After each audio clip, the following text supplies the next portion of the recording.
Faut que t'arrêtes mec de penser que un jour, un jour, tu seras heureux. Parce qu'en réalité, ce n'est pas d'acquérir, de posséder, de maîtriser quelque chose qui va te rendre heureux. C'est le chemin et les étapes par lesquelles tu es passé qui t'amèneront ce bonheur-là. En réalité, c'est sur le chemin de recherche d'un certain objectif, d'une certaine vision, que tu vas trouver ton bonheur. Parce que le jour où tu atteindras tout ce que tu veux, tu seras heureux parce que tu es passé par plusieurs étapes assez difficiles. Donc, il ne faut pas attendre pour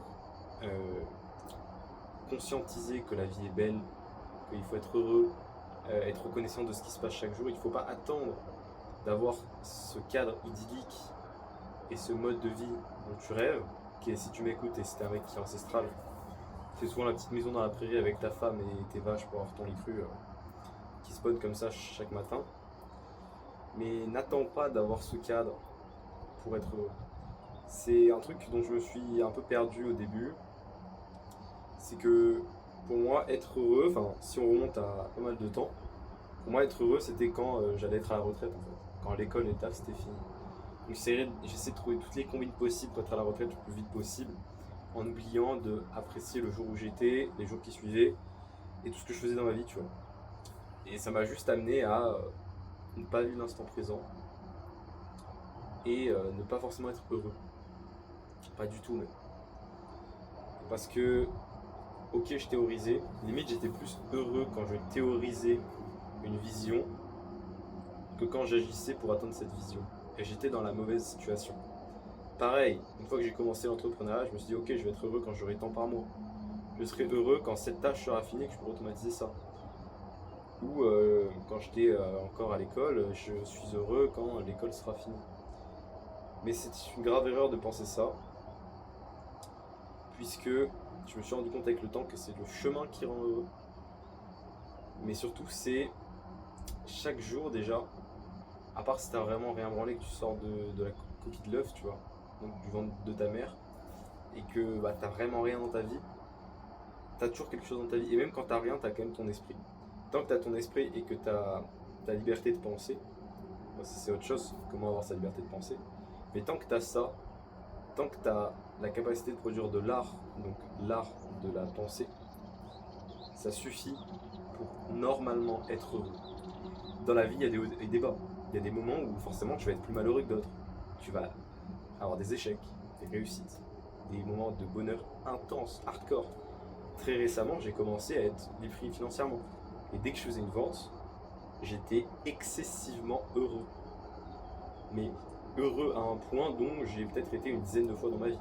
Je sautais de partout, j'avais le sourire aux lèvres. J'étais là, je regardais le ciel et je me disais, waouh, un truc de fou. Et il y a des moments qui vont être moins heureux. Par exemple, je sais pas, tu perds ta maman, tu perds ton papa. Le tout, c'est que la plupart du temps, tu as juste conscience de à quel niveau tu es maintenant et que tu sois heureux de ce niveau-là. Prenons le stade de ma vie où j'étais au plus bas, c'est-à-dire j'étais enfermé chez moi toute la journée à jouer à Fortnite, j'avais rien du tout. J'étais au collège, j'étais déscolarisé, phobie scolaire, sociale, aucune interaction sociale, tristesse, branlette tous les soirs, en gros je faisais rien du tout. Et même dans ce moment-là, bah, je faisais que me dire ouais mais non mais il y a une fin, grosse situation de manque d'ailleurs. Il y a une fin, ça va jamais s'arrêter. Enfin oui, je veux dire il y a une fin à ça dans le sens bah, je vais retourner à l'école, je vais devoir travailler un jour, etc. J'étais déprimé, je faisais que penser à ça, j'étais pas dans l'instant présent. Et forcément j'étais malheureux. Alors que je peux vous dire que même dans le quotidien qui pouvait être un peu désastreux, il y avait de quoi être heureux. Bah juste kiffer ma branlette du soir par exemple. Oui c'est mauvais, la dopamine, etc. Mais en tout cas, je pense que tu as beaucoup plus à gagner, même si tu fais des trucs qui ne sont pas optimales, qui ne sont pas bons pour toi, de quand même les prendre et être heureux de les faire. Et te dire, ok, bah là je sais, je fais ça, mais je sais aussi que le lendemain je vais faire ça. Et que c'est pas parce que je suis pas parfait aujourd'hui que demain je ne le serai pas. Et tu prends cette notion, tu la couples à la notion de c'est le chemin qui te rend heureux, bah t'es trop fort. Surtout que, pour revenir à ton cadre idyllique et là tu seras heureux, bah ce cadre idyllique, chez beaucoup de personnes, une fois qu'ils l'ont atteint, ils ont juste un autre objectif. durant cette dernière année, jusqu'à très récemment, j'ai pensé que j'allais prendre ma retraite à 25 ans. Et qu'à 25 ans, je pouvais arrêter tout ce qui est financier, tout ce qui est réseau, tout ce qui est divertissement, et juste connecter à la nature, à ma famille, avec mes vaches. C'est peut-être être le cas. 25, 26, 27 ans, ok. Mais après, est-ce que de mes 25 à mes 100 ans, même 120 ans, parce que je pense vivre assez longtemps facilement, d'une parce que j'ai une très bonne génétique, dans ma famille ils sont tous morts à 100 ans, mais surtout parce que je fais quand même attention à ma santé. Donc, imaginons que je vis quasiment encore 100 ans. Est-ce que tu crois que je vais rester au même endroit, à faire les mêmes choses, avec les mêmes personnes pendant 100 ans? Je pense pas. Et c'est un peu une illusion de penser ça. C'est comme dans la diète, tu vois. Pareil, je pensais qu'avec cette diète-là, je pouvais rester toute ma vie dans cette diète, mais c'est jamais le cas en fait. Ou je peux rester toute ma vie à travailler 10 heures par jour, mais non, c'est pas le cas. Juste, je pense que si tu me regardes, je pense que tu as moins de 30 ans quand même. Ou même si tu as plus de 30 ans, alors je pense que tu as moins de 50. Réfléchis aux 3, 4 ou même aux 6 mois, aux 6 derniers mois de ta vie. Et regarde à quel point tu as changé déjà de manière de voir certaines choses. Peut-être de passion. Peut-être à quel point tu as aussi évolué dans ces passions. À quel point tu as changé aussi tes désirs. Ta représentation du monde. Et je pense que si tu es assez jeune, ça change à une vitesse astronomique. Moi je suis assez jeune. En 6 mois, je suis passé d'un random qui crée du contenu pour faire des vues et gagner des abonnés à être libre financièrement et à vouloir 10 milliards de choses différentes. Avant, je voulais juste avoir ma maison. Maintenant, je veux faire d'autres choses. Je veux voyager avec un sac à dos.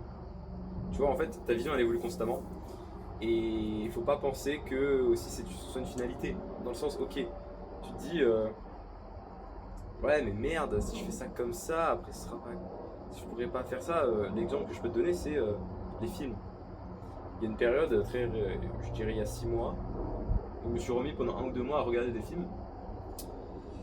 Et j'ai un profil Sens Critique où tu notes des films, tout simplement, tu regardes un film, tu notes une œuvre et il y a tous les arts un peu, il y a des livres, des séries, des films, tu peux tout noter sur Sens Critique, c'est un peu une database, un profil, un réseau social artistique. Et dès que je mettais une note, je pensais directement à ouais, mais dans 10 ans, quand je vais avoir 10 000 films de noter, ma note elle sera plus cohérente et je me prenais la tête pour ça. Et ça a été pareil quand je me faisais une diète ou quand je réfléchissais à la nutrition, c'était à chaque fois pareil. Et j'oubliais à quel point je changeais à une vitesse astronomique. Ok. Donc toi aussi, normalement, tu changes à une vitesse astronomique si tu vis comme ta vision. Donc, continue comme un fou. Sois heureux par le process. Limite, arrête de penser à ta vision long terme. Pense à ton objectif court terme et sois heureux de ton court terme. En fait, il faut que tu aies une représentation du long terme. Okay, tu as une représentation très globale du long terme. Le moyen terme, t'as que dalle. Et le court terme, t'as plein de trucs. Pour moi, c'est le meilleur compromis pour être trop chaud et être heureux constamment. Parce que là, je peux te le dire, tous les jours de ma vie, je suis heureux. Donc oui, je suis libre financièrement, oui, je suis jeune, j'ai pas de travail, je suis libre géographiquement aussi. Oui, c'est cool, tu vois, j'ai plein de bonnes relations sociales. Mais aussi, je n'ai pas ce que je veux pourtant. Mais pourtant, je suis quand même heureux. Et même là, si j'avais aucun argent, si j'avais aucune relation sociale, je serais quand même heureux. En fait, dans n'importe quelle situation de ta vie, il faut que tu sois heureux parce que c'est pas en étant malheureux que tu feras avancer les choses. Voilà, je pense que je t'ai tout dit pour aujourd'hui. C'était juste une phrase le sujet et je me suis dit, je me laisse divaguer, je raconte un peu ma vie. D'ailleurs, là, je sais plus c'est le vlog combien, peut-être le 14e, je crois. D'ailleurs, j'ai mis des petits chiffres avant les titres de vidéo pour que je sache j'en ai fait combien. Moi, je trouve ça cool. Et là, maintenant, j'ai remarqué que dans mes 12 premières vidéos, j'expliquais une notion sans forcément donner d'exemple sur ma vie. Parce que forcément, dans notre société, un peu, t'as toujours le mec qui va dire arrête de raconter ta vie, on s'en bat les couilles et tout. Mais finalement, je m'en bats les couilles de ces gens-là, moi. Donc, je vais commencer à plus raconter ma vie parce que je trouve que c'est des exemples concrets. Et souvent, quand je regardais des gens un peu qui faisaient comme moi, là, je suis actuellement, ces exemples concrets, ça stimule des émotions, des envies. Et donc, je trouve ça cohérent. Et pour être, je pense, un bon parleur, comme j'essaie de développer sur cette chaîne, il faut que je donne des exemples, comme dans cette vidéo. Voilà. Je te souhaite une bonne journée et peace.